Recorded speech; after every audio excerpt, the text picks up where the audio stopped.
Greetings to you all. Today we are discussing the issue of the Great Lakes region being filled with conflicts. I want to tell you that the entire region is currently engulfed in war because the war we are talking about right now is not the one between the DRC and Rwanda. That war has ended. That war has ended, but it has shifted to another front that many people do not see. This war could be worse than any that have happened in Africa before. The international community is fearful that if this war spreads to Lake Tanganyika, it could be even more disastrous. Many people do not understand this due to limited knowledge of Africa's dynamics. If you look at how the war is going, in Uvira there is fighting between Rwandans and Burundians, and what the rebels want is to capture the city of Bujumbura. But that is a dream because the city of Bujumbura cannot be taken like what happened in Goma and Bukavu. This city is protected by forces stronger than what people see because this is where all the equipment to end this war is located. Now let's ask, when will Tanzania enter this war? At any time, Tanzania could enter the war because of Lake Tanganyika if RDF M23 fighters flee the war to the south using Lake Tanganyika. The option to return to Rwanda is slim, which will lead to more wars in the region. Then Tanzania will openly enter the war, and so will Zambia. When they join this conflict, things could become much worse than people imagine. Remember, there are reports of militants in Mozambique in southern Tanzania. This would be like bringing opposing sides together with fire. If this happens, is there a chance Malawi will stay out of the war?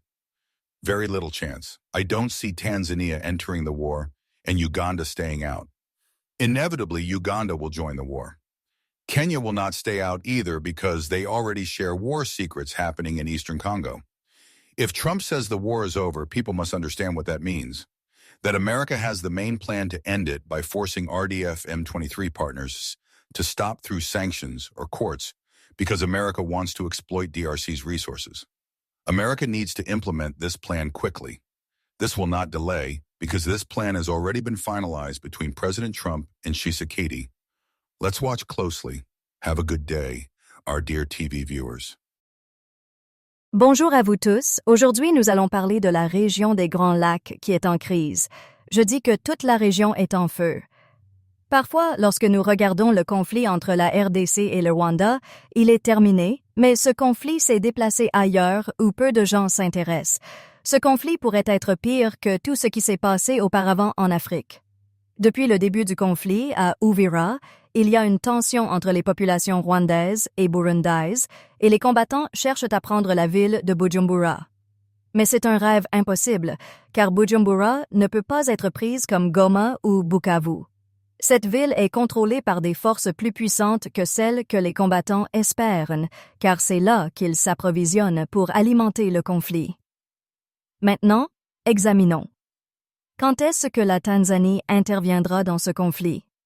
La Tanzanie peut toujours entrer dans le conflit à cause du lac Tanganyika si les forces RDF M23 continuent de se battre pour atteindre le sud du lac Tanganyika. Souvent, ils ne peuvent pas retourner au Rwanda, ce qui intensifie le conflit dans la région. Si cela arrive, la Tanzanie interviendra avec honte, et la Zambie aussi. Si ces pays interviennent, la situation pourrait être pire que ce que nous connaissons. Il y a déjà des combattants au Mozambique, dans le sud de la Tanzanie. Cela pourrait provoquer davantage de conflits entre les populations. Si cela arrive, il est peu probable que le Malawi cesse ce conflit. Je ne vois pas la Tanzanie arrêter le conflit, mais l'Ouganda ne pourra pas y entrer. Le Kenya ne peut pas non plus être impliqué car ils connaissent bien les enjeux du conflit dans l'est du Congo. Si Trump dit que le conflit est terminé, les gens doivent savoir que cela signifie que l'Amérique a un plan pour contrôler ce conflit en libérant les combattants RDF M23 afin qu'ils reprennent le pouvoir et les responsabilités, car l'Amérique veut les ressources de la RDC. L'Amérique ne devrait pas faire cela. Ce plan a été fait entre Trump et Tshisekedi. Nous allons observer cela de près. Bonne santé à vous, mes amis de la télévision.